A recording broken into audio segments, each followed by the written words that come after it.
Hey, welcome to this week's episode, and what we're going to talk about is our wounds. Are we victims? Or are we using our wounds to embrace more power, wisdom, and love into And our to our lives? strength as well. Yes. Yes. Yes. So we go deep into that in this episode. So stick around and enjoy the time. Thanks for joining us. Hope you enjoy.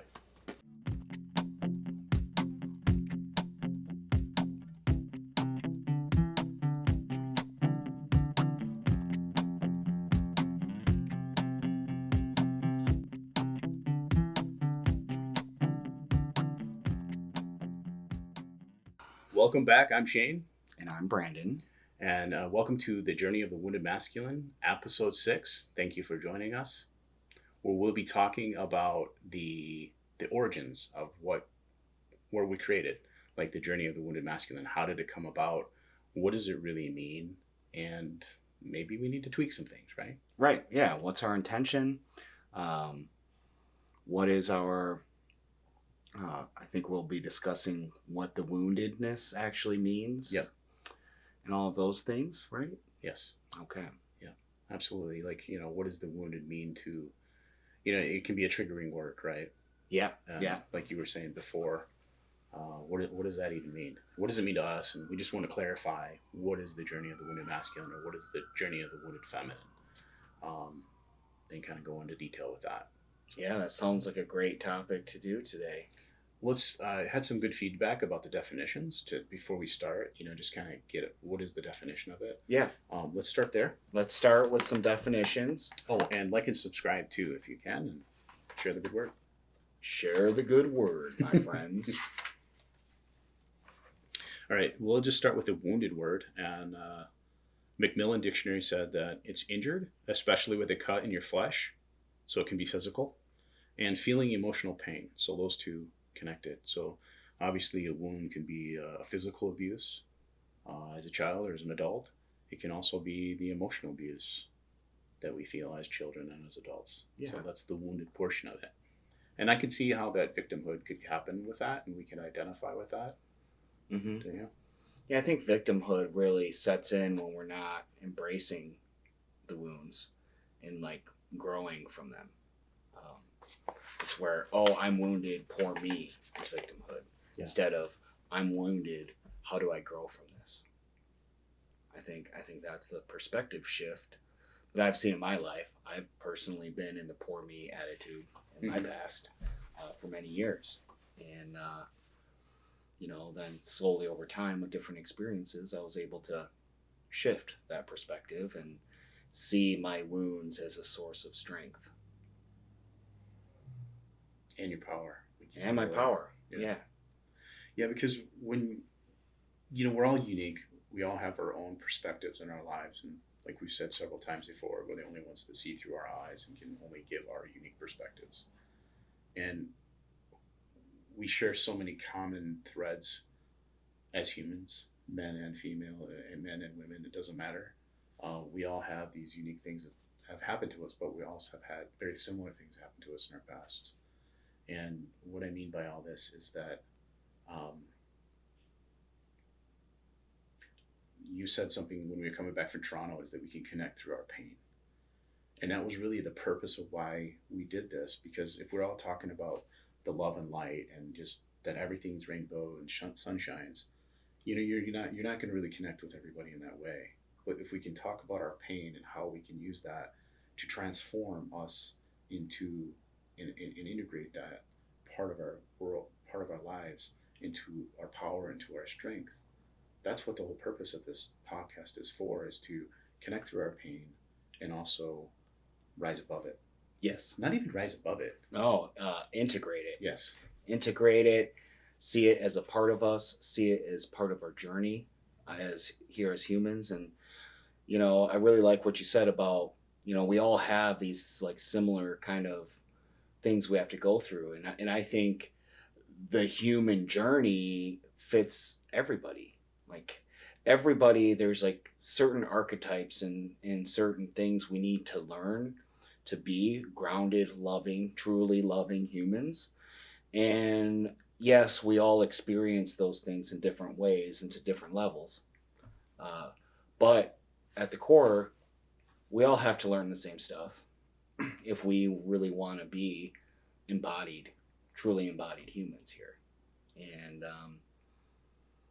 so yeah, just embracing our wounds and in learning from them, gaining the wisdom that they have to offer. And as we heal those parts of ourselves, it also gives us this whole nother level of empathy that is, like, to me, true empathy. It's like I can actually empathize with this person because I've been in their shoes. Sure. Yeah. Yeah, and that's a whole different heart-centered experience, right? Mm-hmm. Because if we're victims of physical or verbal abuse in our childhoods, we can connect with people who have had that same experience. And if it's triggering to talk about these things, like I was talking about something just the other day to my daughter that happened in my family just recently. And I was kind of passionate about it. You know, I was holding on to some, like, when I was talking about it, I could tell myself just getting revved up. Yeah, getting revved up. And I'm like, oh, I've got work to do with that. There's something there that I got to work on. And I have been. Like yesterday I worked on it. Today I worked on it a bit. And had a suggestion from Kelly. She said, talk to his higher self. You know, speak to his higher self. Have a conversation. Because when you address a person in this realm, you might not be able to quite get what you're trying to say across. And they may not be ready to receive what you have to say either. Mm-hmm. But if I can have a conversation with their higher self, like, and really speak what I want to say, like, I love you and I'm sorry that any of this has caused problems, they're still getting that message across, I think. And I know it sounds woo-woo and voodoo and whatever you want to call it, but I truly believe that that's true because we are interconnected. All of us are. Mm-hmm. And having that conversation out loud made me feel so much better about it. And I was able to let go of a lot of that. I can't say it was anger. Maybe some of it, Well, resentment, yeah. And then let that happen, and then in turn we're letting spirit take care of it. Mm-hmm. And it'll come back, and then maybe we can have a physical conversation when that person's ready to talk. And I'm ready to talk, but that other person's not ready quite yet. Yeah, and there might not even ever be ready. Like I was actually just last weekend, I spent Saturday in family constellations workshops, which if you guys haven't experienced family constellations, I highly recommend looking it up, get some info. It's a very deep healing process to heal relationships, family, systemic issues, all those kinds of things. I don't want to get super deep into it right now. I think I could do a whole episode on that sometime. Yeah.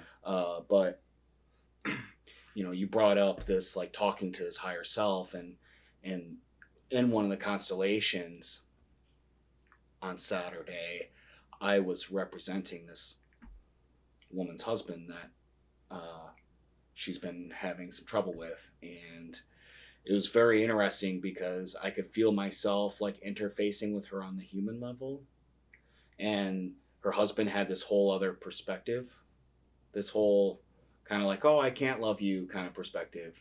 But then halfway or towards the end of the constellation, I could feel myself shift into the soul, where there is a deep love there. Yeah. And so no matter what we're experiencing in our relationships on a 3-dimensional level, it's like at the core of the soul, there's nothing but love there. Yeah. And a lot of times our relationships and the people that come into our lives and cause the wounds and things like that, it's like we have an agreement with them because, like, we sign up. I'm a true believer, like, we sign up for all of our wounds.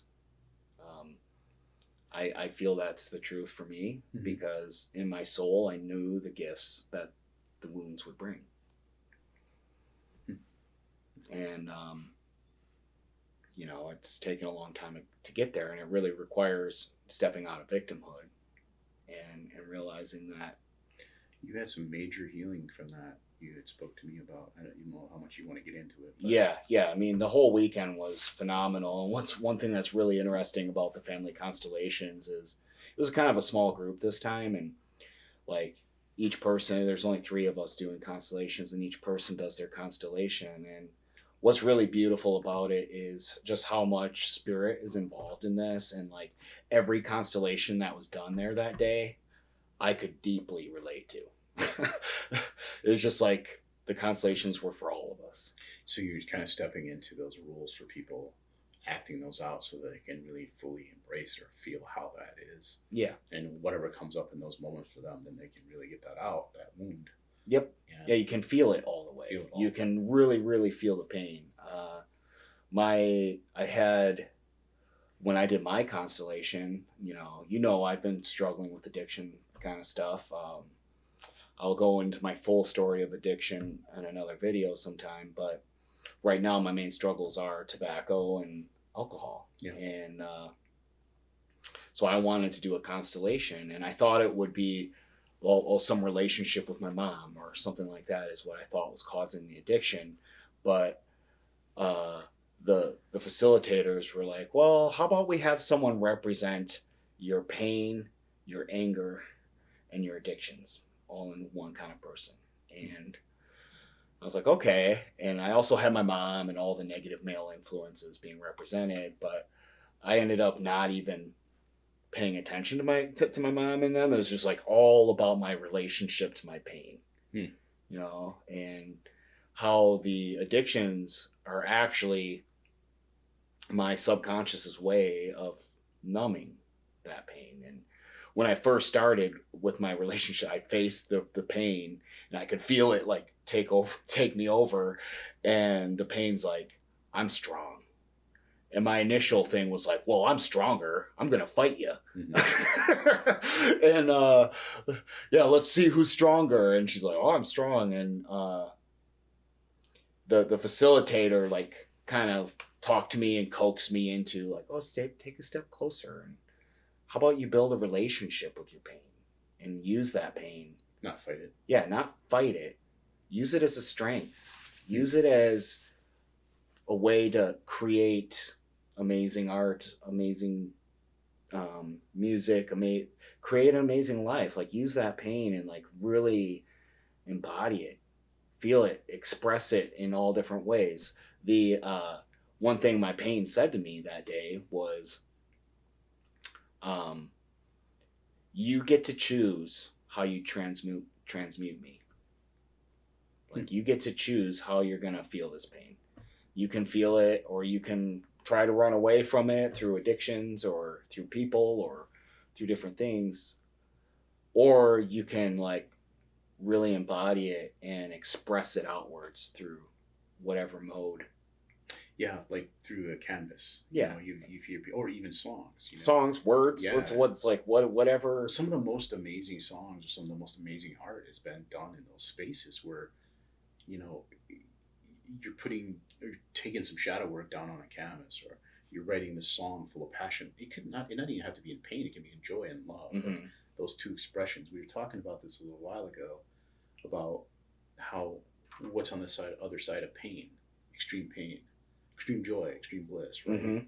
But they're connected in that same wavelength, like opposites in that duality of male and female, or sun and moon, or it's as I embrace that pain in my life and not run from it, but make peace with it, I'm expanding myself for the ability to be able to feel this other side of it, that extreme bliss and extreme joy. Yeah. And so if I'm stay afraid of it and I never really go deep with it, I can't really get to that joy piece either. Yeah, you just end up in this kind of numb life, like where you're not feeling joy and like real happiness. You're not. They're interlinked together. Yeah. It's like if you want more joy in your life, it's like face that pain, face the wounds, grow from them, and don't like brush them under the rug. No, because like I heard, it was a long time ago. I heard, when you play a piano and you just want to play on the white keys. I mean, it sounds all right, but when you introduce those black keys into that, wow, mm-hmm. Now you have some amazing music. Right? Yeah, that's dimension. So we can't have one without the other, because that's life. But embracing that darkness inside of yourself and not being afraid of it, because our inner child at one time was just full of that abundance, right? But along the way, we got our teeth kicked in, or we got kicked in the stomach, and inner child went no, and so defenses. It prevents us. Like there's a wall that goes up. We talk about walls, one brick and brick, and we take that into each relationship with our kids, with our spouses, with anybody in our life, and it's just really truly protecting our inner child, right? Mm-hmm. The inner child wants to come out and play. Wants to dance, come out and play. To paint, wants to do everything. Wants to play in the rain and dance and joy and have fun. But those walls that we've created to protect him from being hurt again, mm-hmm. or her, that's what we're working on today, right? Yep. That's the wounded part. That's the wounded part. And the thing is like, they run so deep, and it's so in our subconscious to where a lot of times, like, we're just living our life from those patterns and don't even really notice. And that's why the awareness needs, you got to become aware of what the wounds are and really find ways to embrace them. And again, like the constellation stuff, I think is a great way to really go deep into that stuff, because I couldn't have done that on my own. Like by the end of that, I was like on my stomach, hands on my pain, and just let it run through my body. I was laying on the floor, felt like an hour, 45 minutes, an hour, just crying, like bawling my eyes out, screaming, coughing, snot all over the floor. And it was really beautiful. And I really feel like my conscious mind, like when I actually have those moments where I feel deeply like that, I freaking love it. Yeah. Like it feels so good, like all of that to finally come to the surface. But yet, like my ego, my conscious, my ego is kind of like, oh no, we're going to hide that on you. We're going to hide it on you, and we're going to do everything that we can to avoid it. Because, I don't know, like maybe the ego thinks like when it does feel that, part of it's dying. The lack of control. Yeah. You can't control it anymore. Yeah. So it subconsciously, automatically sends you into addictive patterns and things to avoid it until you find a way to bring it to the surface. And I think the other amazing thing about my constellation that day is it was me and I believe 5 women in that room. And so that me just all out feeling deep emotions and being supported and embraced by 5 awesome women, by the feminine, it was super powerful day for me. You seem a lot different. Yeah. I've been having, seems like so many awesome healing things are happening lately. Mm-hmm. Yeah. That reminds me of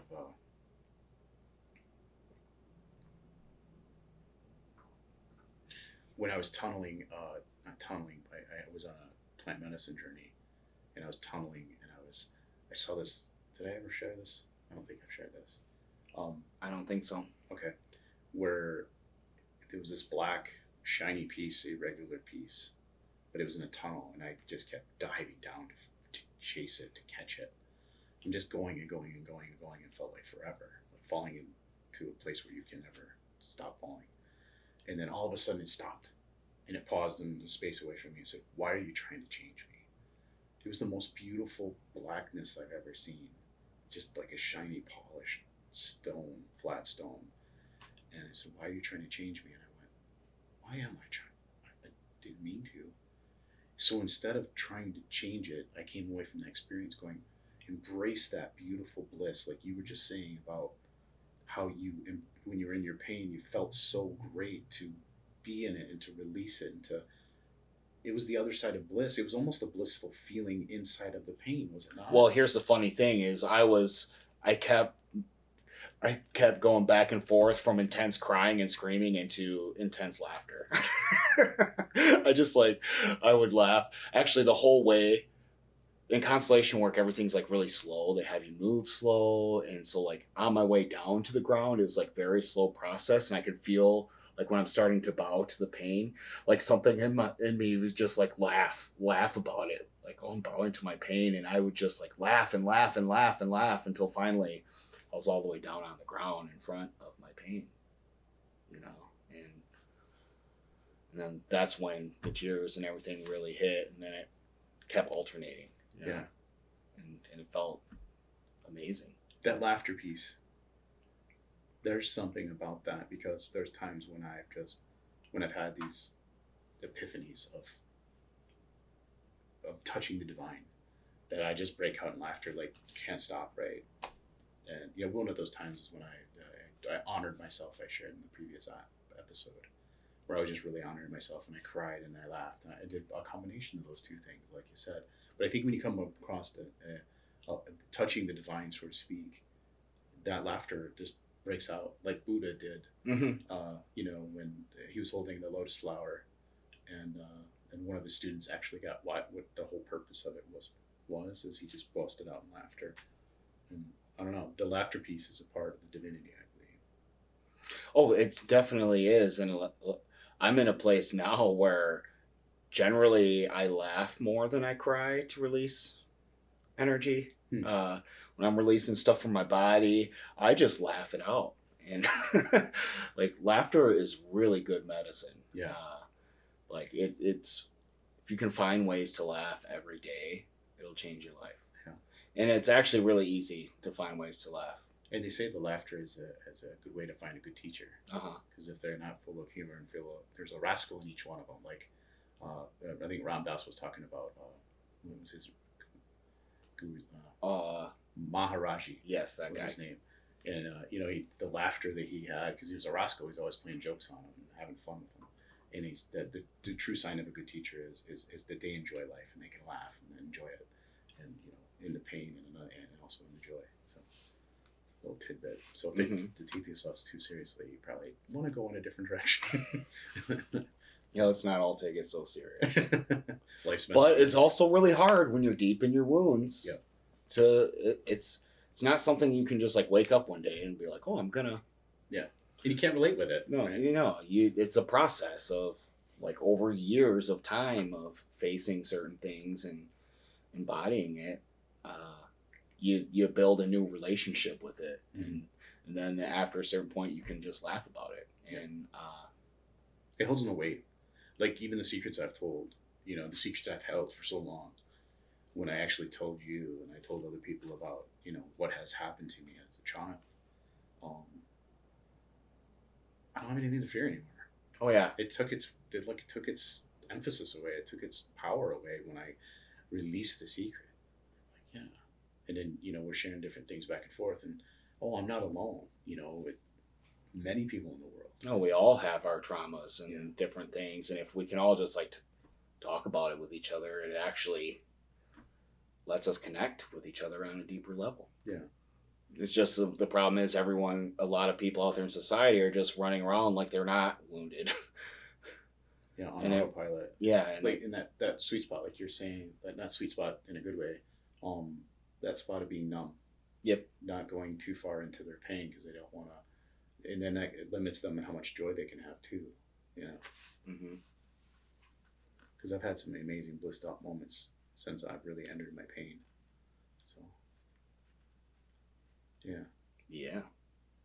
I was telling you earlier about the elder that I speak to once a month, every couple of weeks sometimes.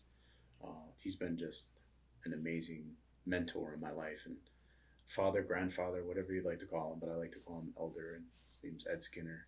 And he's been amazing to me, and yesterday he was talking about what does the journey of the wounded masculine, what does it really mean, and he shared a piece of it that the wounded parts of our lives, everything is like a puzzle piece that's connected into our lives and intertwined. And he says, think of that picture as a multi-dimensional picture, like a hologram. Like a hologram, to where in my wound, maybe I'm not quite ready to work on that, and there'll be a time and a place where I can. Like, you don't want to just open up all your shit at the same time, because you might be a basket case. No, you would definitely be a basket case. It's why this takes years to do, and like each little thing pops up as you're able to face it. Mm-hmm. And sometimes those puzzle pieces are flipped over for a reason, and you may not want to open that one up yet. You're not quite ready for it. But in time, you might, and when you do, you pull that back over, dive into that pain, allow yourself to feel it, truly feel it, like let your body feel it. What does that mean? To me, what it means is I feel it energetically. Sometimes I feel it in my chest. Sometimes it's my throat. Sometimes it's my stomach. The different types of anxiety or different aspects of what pain feels like, and truly sit with it. And what I found is that it goes away. Like, what was I so scared of? Mm-hmm. What was I so afraid of feeling this physical? It's really not all that scary. No. Like once you're there. Right. And it's interesting how emotional pain can really show up in the body so much. And hold it. Too. Yeah. I mean, to me, a lot of physical pain that we experience is emotional pain. There's a great book called The Body Keeps the Score, and it tells how, like, a lot of the traumas and pains in our life, it gets stored in our body until the time comes when we can face it. And the block chakras. Yeah. I mean, when I had my constellation and a lot of the pain that I was, when I was building that relationship, it was just like a huge pit right here. Pretty much like my lower dantian is just like all this pressure, just like, wow, that's a lot. And then as you just like tune into it and put all your awareness there, and then the emotions come. And then sometimes what caused that pain can surface. I personally really like to stay out of the story of what created the pain, because I don't think that really matters. I think what really matters is that we just feel it all the way and love ourselves in that space. If we get into the story of it, it can kind of pull us out. Is that, yeah. But feeling it creates that expansiveness, doesn't it? Yeah. Yeah, I mean, every time after you feel something deep like that, or every time I do, it's just like I come out of it, I'm like, wow, I feel like 10 pounds lighter. Right. Like, I feel so much better. I've had that happen just so many times. And one thing I really like about myself is my ability to be vulnerable in front of people, like to cry in front of and have those kinds of experiences in front of people. I feel like it's a good strength of mine. And even the facilitators on Saturday at the Constellation, they were just like, oh, that was such an honor to be able to like witness that for you. And, they had deep gratitude in me being vulnerable enough to go there in front of people. That's a big piece. Yeah. We did that vulnerability and authentic piece not too long ago, and it's all come circle back. Yeah. One more thing I wanted to say about my little time with Ed yesterday. We spent 2 hours together, which I came away from it, and as soon as I was just like, I just touched the divine. I really did. And I walked out there, I shared with you that as soon as I walked out the door, I started crying. Just in joy. Like, wow, that was it. That was such a privilege and a blessing to be able to be a part of that. But one thing he said, there's 3 things, he goes, and what I want to take away is that to be kind on this world, you have choices, right? We can ride on the backs of other people with, making money off of them and making other people do our dirty work. Or we can be kind. To be right or to be kind, choose kind. And then he said to trust, to trust that the great force that moves within all of us is going to take care of you. And to speak the truth and honesty about everything. If you don't lie, you don't have to have a story to have to keep up with. Mm-hmm.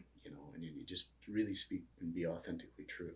And just some of the words that he spoke yesterday really resonated with me, and I haven't totally integrated it all. And I'm sure I'll expand more on it later, but I took that away. Is that the wounded masculine or the wounded feminine is a privilege to be a part of.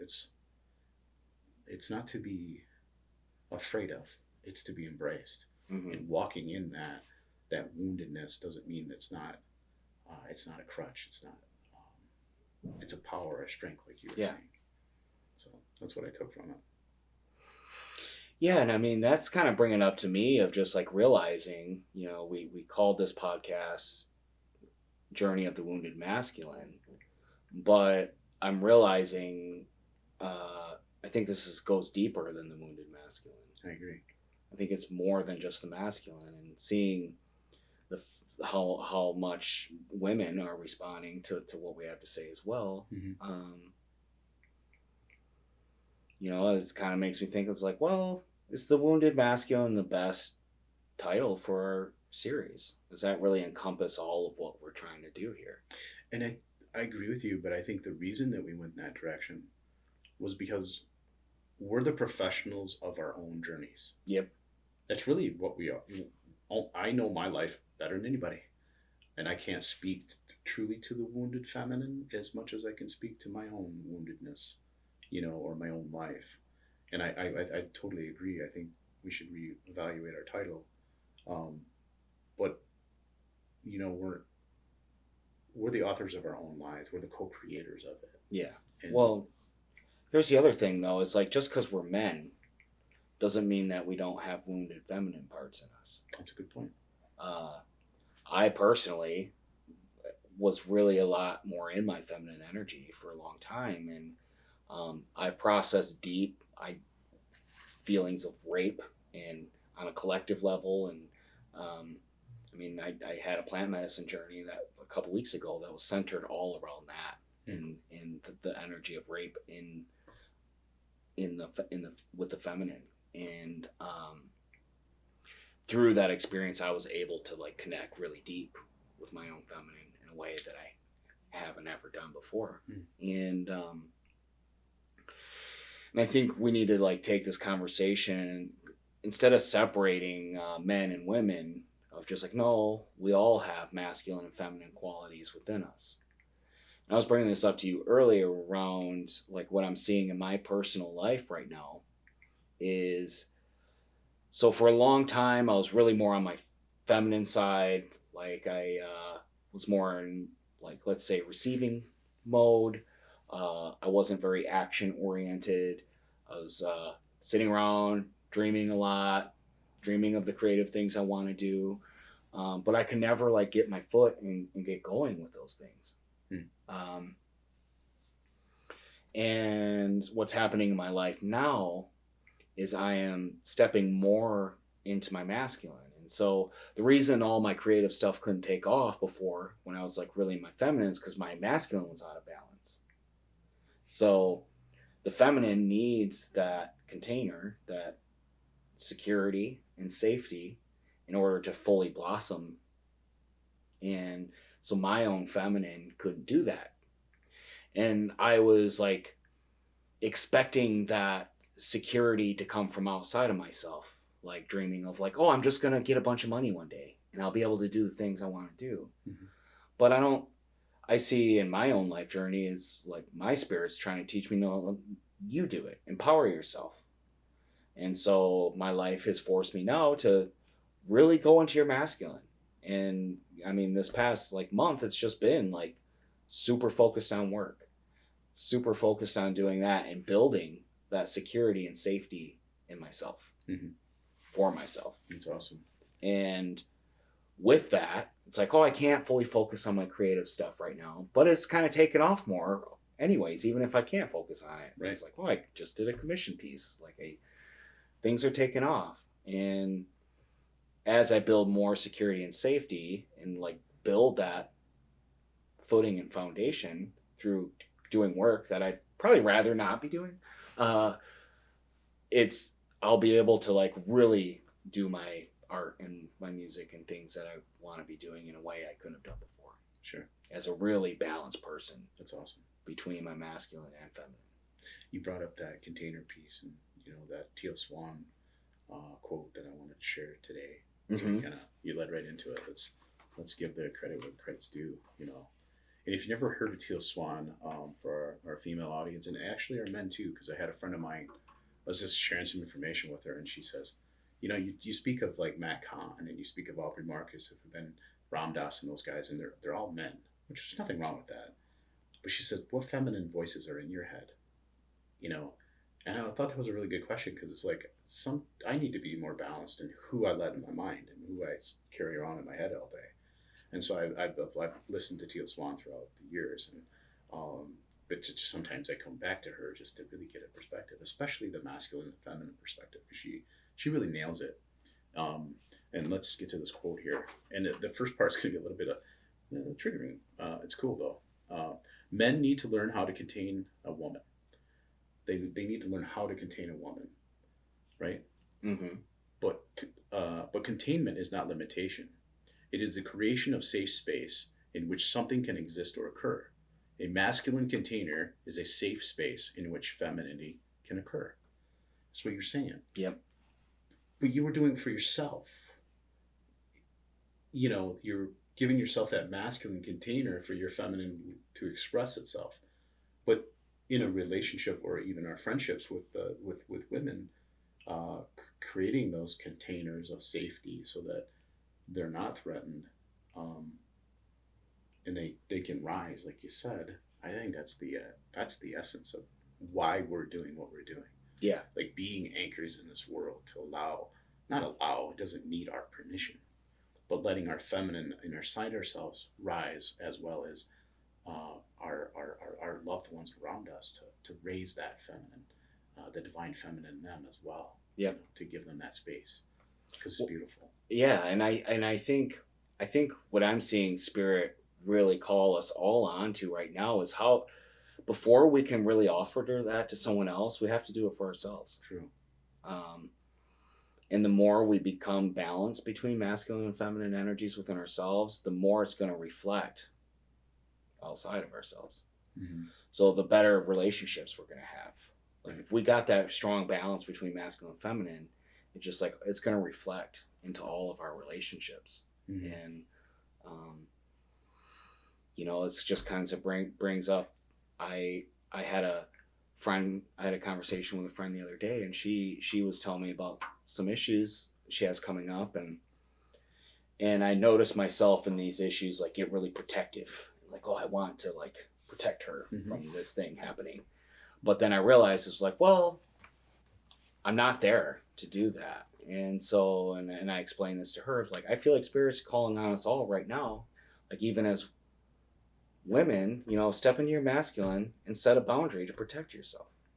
And just say, you know, I'm not interested. Because you can't be there. Like it's not, you know. I can't be there to protect, you know, we all can't be there to protect people all the time. Not like all the time. We all have to, and you know, protection is simple as setting boundaries. Mm-hmm. Like we had a whole previous episode around that. Right. I mean, that's the true essence of protection. In today's day and age, it's pretty rare that protection needs to be physical fighting. Right.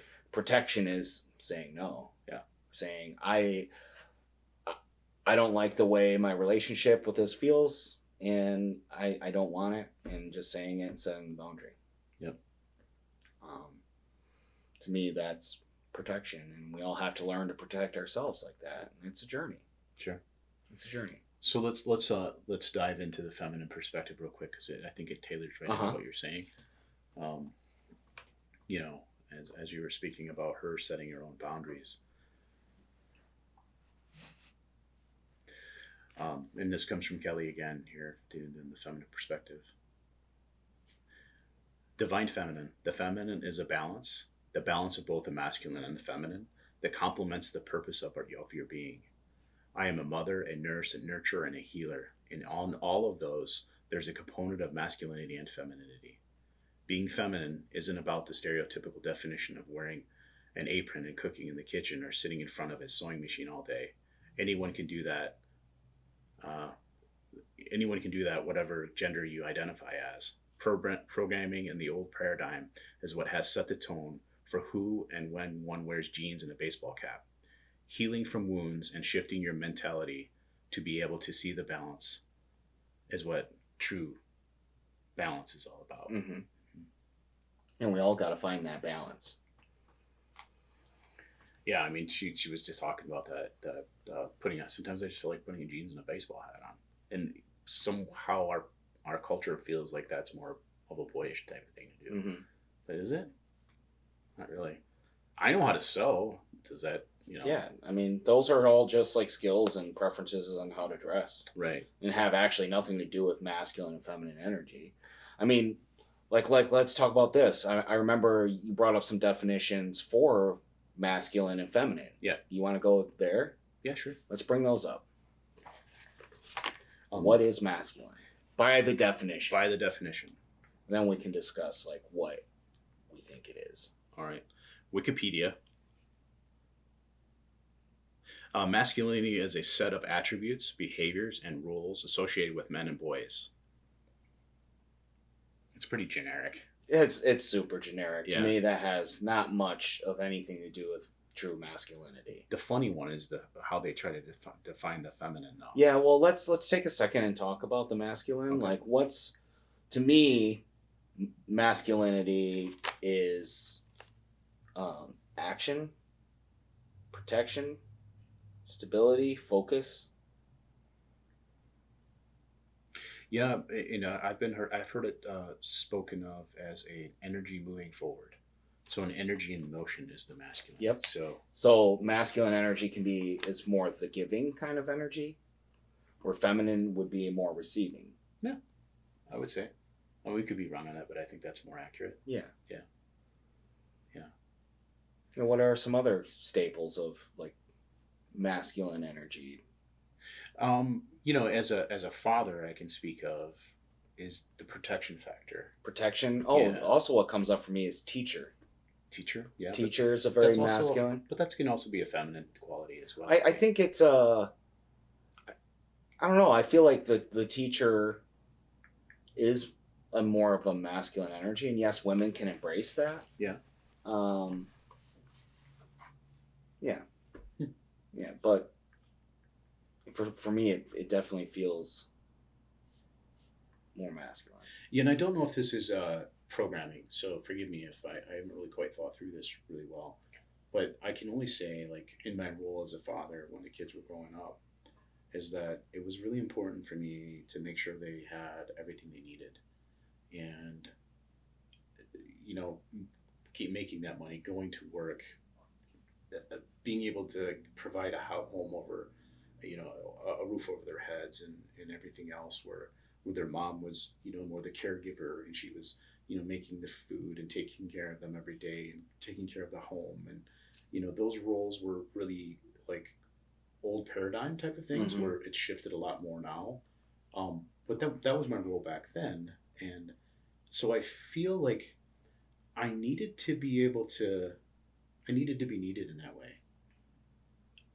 The fact that they needed me to be that provider it felt good to me. Like I felt like being the provider, being the protector, and being, like you said, the teacher. And it gave you that purpose. It gave me a purpose. It gave you purpose. Like, I got to get up today and take care of my family. Yeah. Make sure they have what they need. And even though the kids are grown now, they don't need me as much. And that was a hard transition for me going from dad all the time to... Well, often as parents, that can become part of your identity. Right. And that's one of the big struggles as kids become teenagers and start to go away, disconnect a little bit, and they don't need you as much. It's like, oh, who am I now? Right.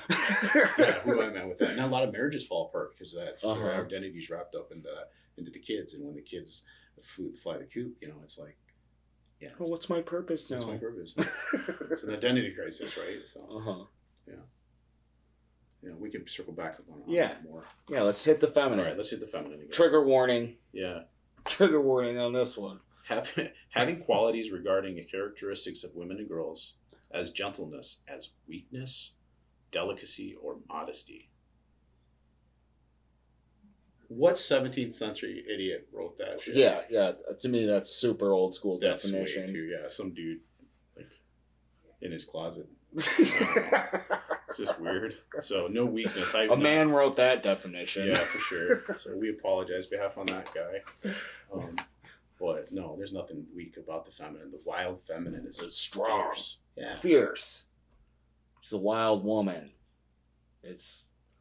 Yeah, I mean, and to me, like feminine, like when I think of feminine energy, it would be receiving, it's nurturing.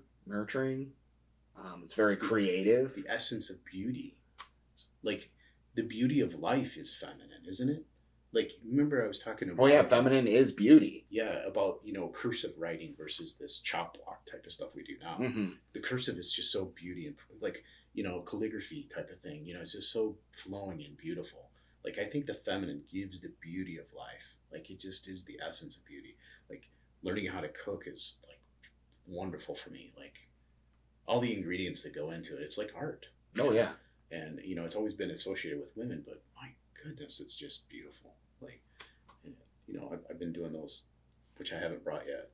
Those fruit towers I was talking Oh about. yeah, damn it! You Man, gotta so bring much- me the fruit I'm just in tower. there cutting the vegetable or not the fruit and everything, and just stacking it all together, making it look cool. And it's an artistic thing. That it's fun. So yeah. I think another thing that popped into my mind of like comparing masculine and feminine energies, masculine to me is more structure, and then feminine would be more flow. True.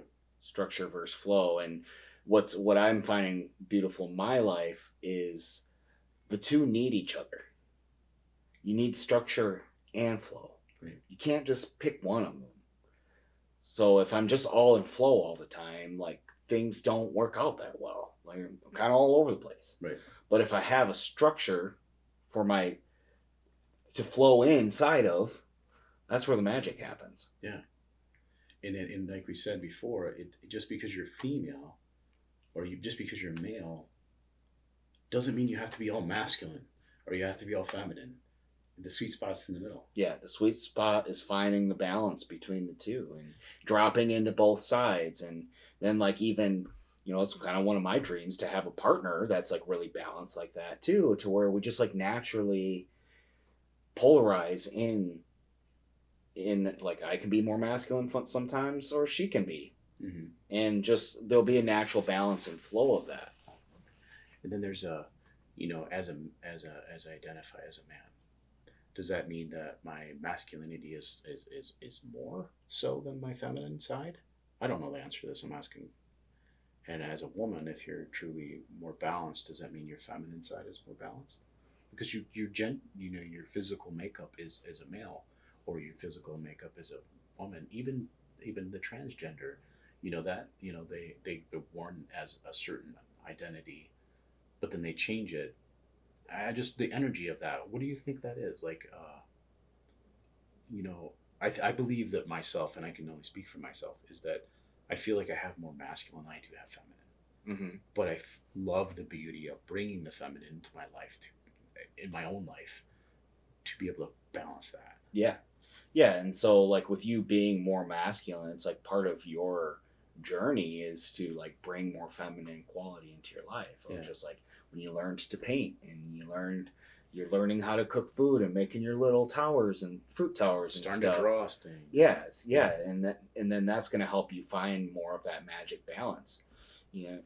Me growing up, I was more on the feminine side as a guy, and so my life has been pushing me into learning more masculine traits and qualities, Mm-hmm. and then I think we'll just find this balance between the two. Mm-hmm. And we won't necessarily, yes, there will be moments where energy will tend towards more masculinity. There'll be more other times, it depends on what the moment needs. Mm-hmm. As a truly balanced person, if you need to be the nurturing figure in a moment for a child or something, as a man, you can like balance man, you can drop into that space. And then let's talk about this part too, where we're trying to find our balances as a man. But then when we find, like you said, another balanced woman that we would like to be with, when they're truly balanced, they bring out those qualities in you. Like I was telling you before, like some of the things that Kelly and I do together now, I want to do them fully. Like I don't want to take shortcuts like I used to. I want to really embrace what we're doing in that moment. And it's really taught me to be more present, to like we close our eyes sometimes. We'll make up a dish, whatever she's, I help her with things, but she's mainly in control of what comes out of the kitchen. but I'll do my fruit and I'll do the things that I know how to do and help her with what I can. And then we sit down and we just close our eyes and we take those bites and, do the meditation. Not a meditation, but we just focus on breath, so it clears our mind. It's meditating. Yes. Well, yeah, but we're not thinking of anything. So we're not trying not to think, but we're just focusing on the breath and then tasting and seeing all those energies in our bodies. And it's like a whole brand new way of eating, And so without her in my life, I may have come to those on my own, but it's like that healthy injection of that feminine beauty in my life has created this newness in me, and I'm just like more excited to try this or to try that. So I think it's really important, and we can have that in friendships too. It doesn't have to be yeah. I mean, that's the whole importance of like relationships, because other people have other perspectives and things that we don't have, and then spending time with that person, we just start to like embody some of that stuff. Yeah, and their journey and their perspectives have been, on a totally different path that we didn't even know existed. Yeah. And they bring this new quality into your life and new friendships that you bring, and like, hey, you play the piano, cool, and then you get to hear this beautiful song that they've created that you've never heard before. And isn't it about the experience though? I mean, let's, in a nutshell, this whole thing. Why are we doing what we're doing? Why are we on this journey to begin with? And we get wounded along the way, but when we come into the world, like a lot of masters, a lot of teachers want to go to the children, like the newborns, because they've just come from whatever places beyond. You call it heaven, nirvana, whatever you want to call it, but they're not tainted by the world yet, not tainted by the programming, and so they go to them to learn lessons. So I think that, like, watching children or being a part of a child's life gives you so much joy because they're so full of energy, right? Mm-hmm. What is the purpose of this whole journey? The journey of the wounded masculine, or the journey of life. The journey of life. What is that, in your opinion? In my opinion, I think really the whole reason for existence is that, say there's God, spirit, the universe, whatever, and it's a being that exists infinitely. Infinitely is a long time. Outside of creation. Everything created is outside of that creator. Yeah. Her, him, whatever you want to say. Yeah, and so I think what this being does is then starts to like ponder other experiences of being not that. Infinity is a long, long time. Yeah. And so it's like, well, what can I ponder up? And so here we are living these lives now as like a piece of the puzzle, a piece of God, a piece of the universe, living out this life that's, it's like we are the universe experiencing itself, like not being the universe. Right. With unique perspectives that have never been done before and will never be done again. Each person. How precious is our life? Well, it goes beyond each person. It goes to each plant, each insect, each animal, each everything. If you put it all together, it makes this beautiful collage that's beyond our comprehension. Oh yeah, no. But it's such an honor to be here. Like, remember when I woke up from that journey I had? Yeah. I remember you coming back from that like, oh my God, I'm Shane. I'm so happy to be Shane. Again. I came back and I said, oh my God, I'm Shane again. And it was like such a privilege to be here. And I touched that oneness space. And we're going to go back there. But you don't want to stay there. Like, this is an honor to be here. Yeah, I mean, the oneness space is great. That's like our truth. Like, and you get there in meditation a lot. Yeah, that's like the truth of who we are, and we left that to experience this. Yes. And we get all down on ourselves because this happened and that happened. We're trying to escape to the fifth dimension, and we're trying to do this and all that, and it's like, no, we came here to do this. Let's do it. We came here to be human. We came here to live. We came here to embrace wounds and learn how to love from them. Love.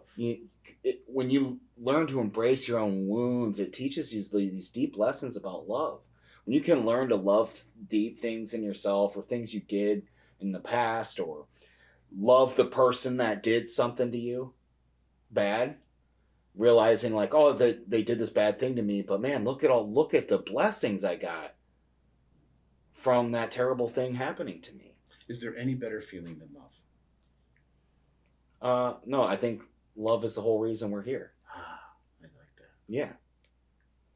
I mean, I had an ayahuasca journey where it really came down to that. What was funny is the year after that ayahuasca journey, I spent that whole year kind of avoiding myself and putting a lot of energy into relationships, thinking like, oh, relationships are what life is all about. That's going to give you love. That's going to give me love. And, you know, I put a lot of energy into different relationships. And then Venus retrograde comes, this last thing, and then a lot of them kind of left. Oh, yeah.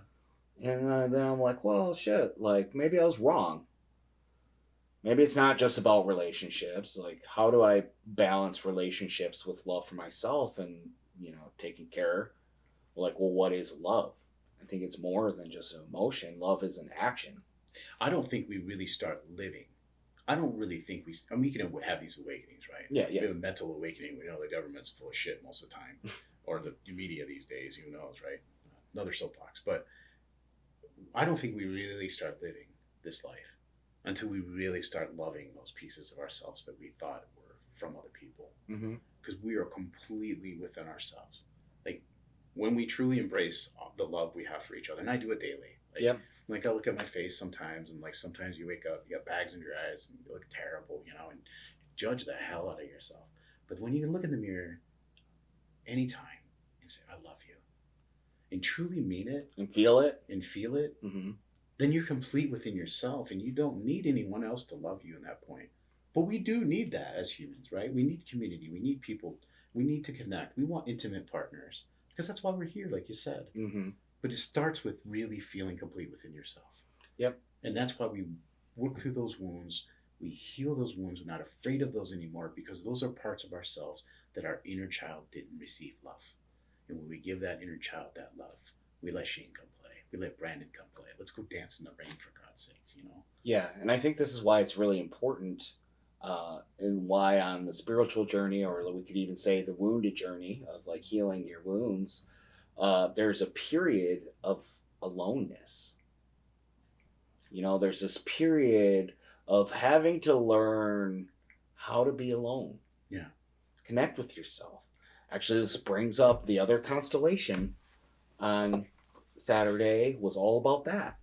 This woman developed codependent kind of relationships and all this, and I ended up representing, like, her problem in her life is she'd have these relationships and they'd have drug problems or whatever, and then as soon as like that person decides to like, oh, I'm gonna go get better, then they just leave her life. And so she's like only there for the bad parts. Then people leave her when they start to go the other way. And it's like, oh, interesting. And I ended up representing in that constellation, I represented the aloneness.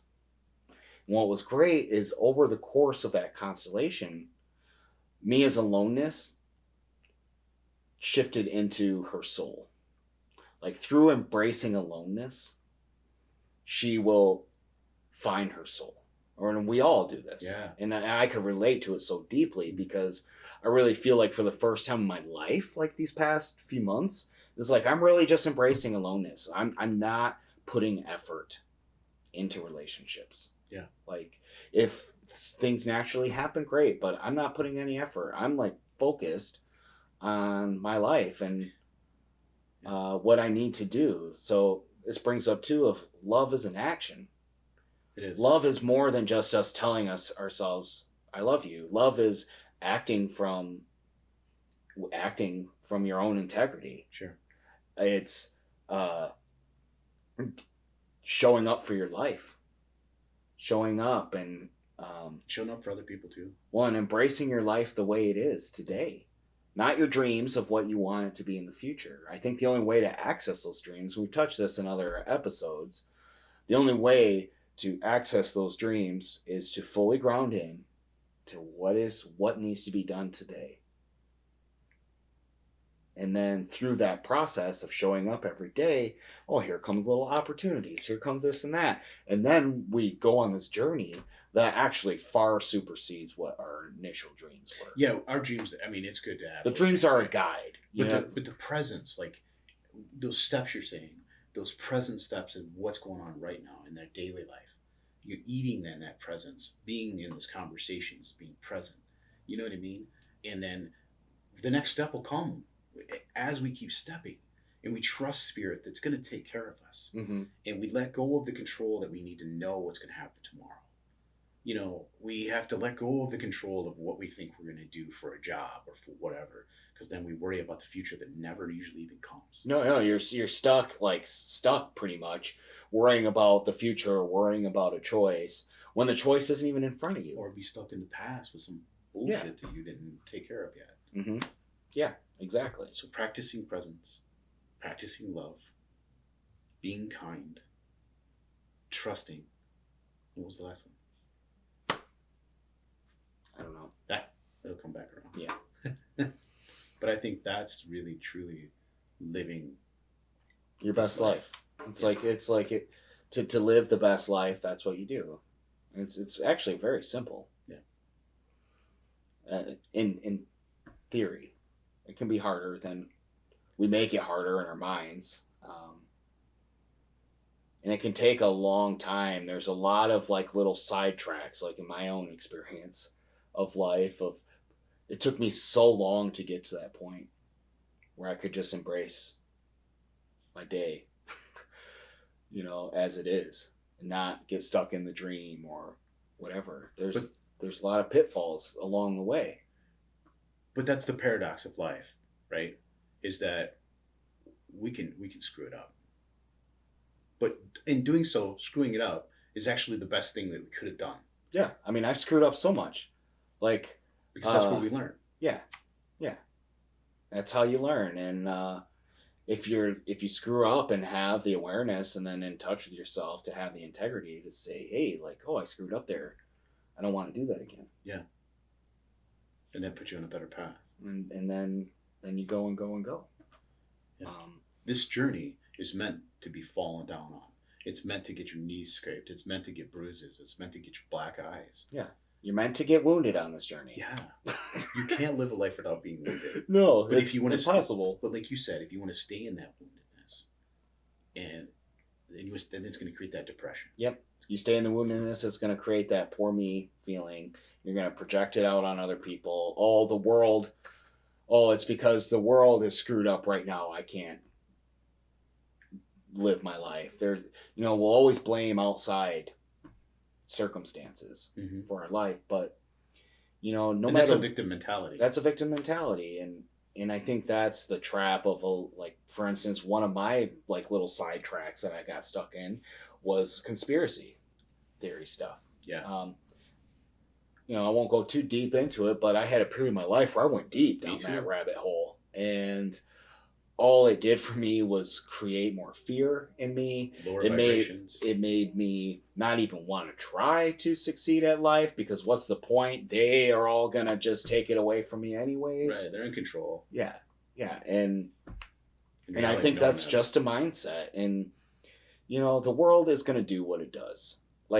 If you look at history, there's pretty much always something crazy going on in the world. But don't we have that don't we have to have contrast in this world? Yeah.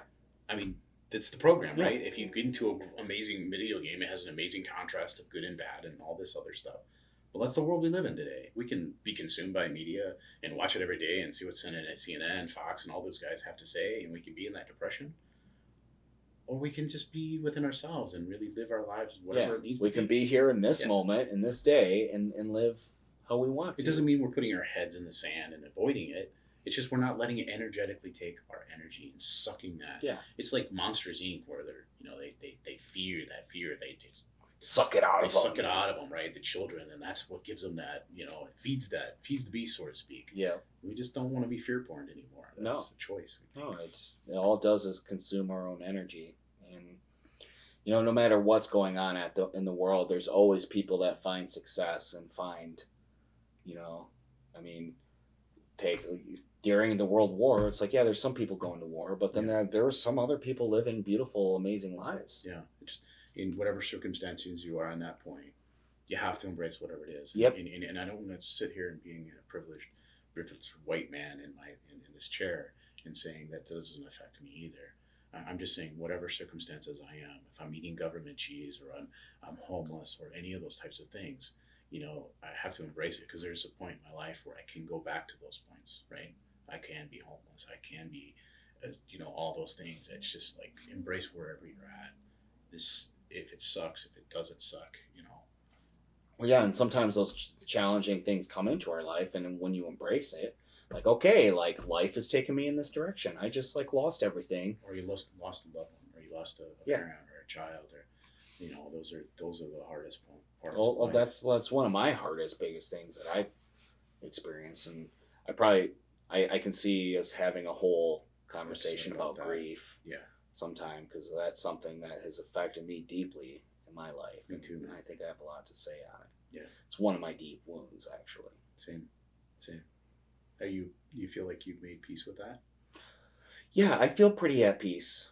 I feel pretty at peace with my grief nowadays. It still comes up to feel. I think there's some songs and things that really need to be written using that for it to fully come to peace. I don't think it's fully there at peace yet, but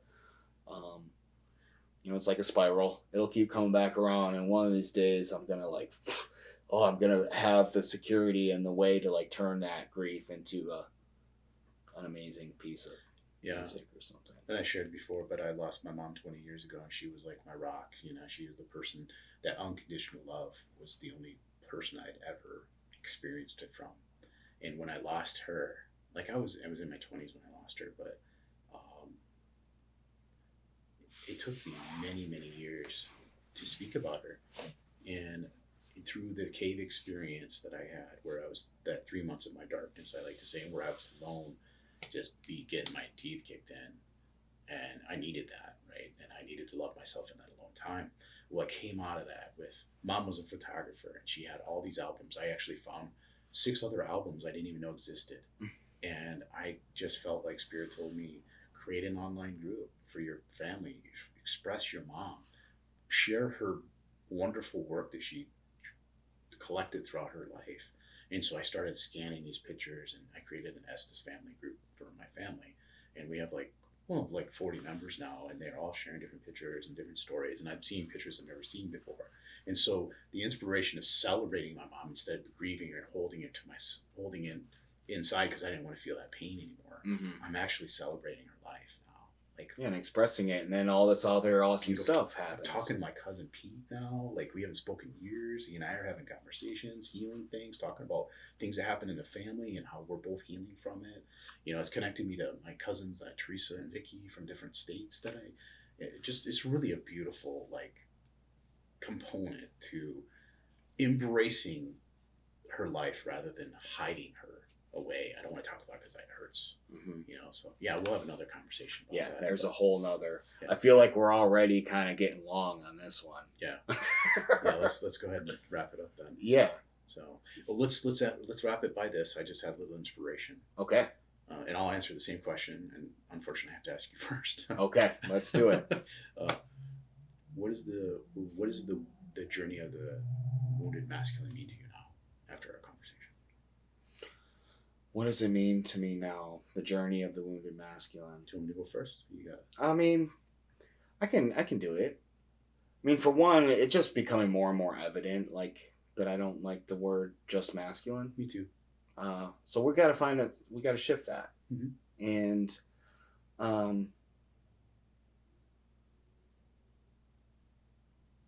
that's kind of funny. So I'm realizing that really this whole journey is the journey of love. It's like the journey of the wounded masculine, or the journey of being wounded, is actually the journey of truly being able to love unconditionally. Because by embracing our own wounds, we learn how to love on a level that we couldn't otherwise. No matter what gender you are. No matter, yeah, gender or masculine, feminine, whatever. Right. So I think that's what I get the most out of our conversation. To me, it feels like, and I love that. That's great. That unconditional love. But it's like the journey of a wounded life. Like my life being wounded has brought me joy and strength and power from it. Had I not gone through those, let's just call it the song of my life. It'd be kind of boring. Yeah. It wouldn't have the contrast and the dynamics and the things that really make life what it is. Yeah. It's not like I want to go out and put myself in that type of abuse. Yeah, no, that's wrong. We don't purposefully put ourselves in abuse. I mean, we got enough of that before. I think after a certain point, part of the journey of self-love is to stop allowing abuse in your life, right, and saying no to abuse and moving in another direction. Right. But yeah, that's awesome, man. It's been a hell of an episode this time. Yeah, I'm just loving how they're getting better and better. Yeah. I'm getting more relaxed, and same. We're having more free flowing conversation. Right. I feel like we went deep on this one. We did. I didn't know it was going to go here, so thank you guys for listening. Yeah, if you guys are still here with us, oh my gosh, we just really love you, and we thank you for being with us on this journey. You mean a lot to us, and so one thing you could do for us, if you want to keep this content going, is to make sure to like and subscribe. And we're working on actually putting it not just on YouTube but other podcast formats. So, you may not want to, you listen to it in different. We're working on that. Yeah, we're working on podcast distribution, all that. And so maybe within the next few weeks, you'll be able to find us on Spotify or Apple Music and those kinds of things. Also, comment below what you think about what would you guys say the title of this journey should be. Sure. I'd like to hear. Let's get some feedback. We'll put it on the Facebook group too and see what they say. Yeah. We're also gonna try some other platforms as well. And the idea of this entire thing is not about us. It's about all of us. It's about all of us, and it's about more than just the masculine. It's really more about our life, our lives as people, and like learning from our challenges and growing through them and growing into love. Yeah, growing into love. I like that. Mm-hmm. All right, man. Well, that's that. Thanks for joining us again. Thank you. See you next week. We love you so deeply, and we will see you on the next one. Peace.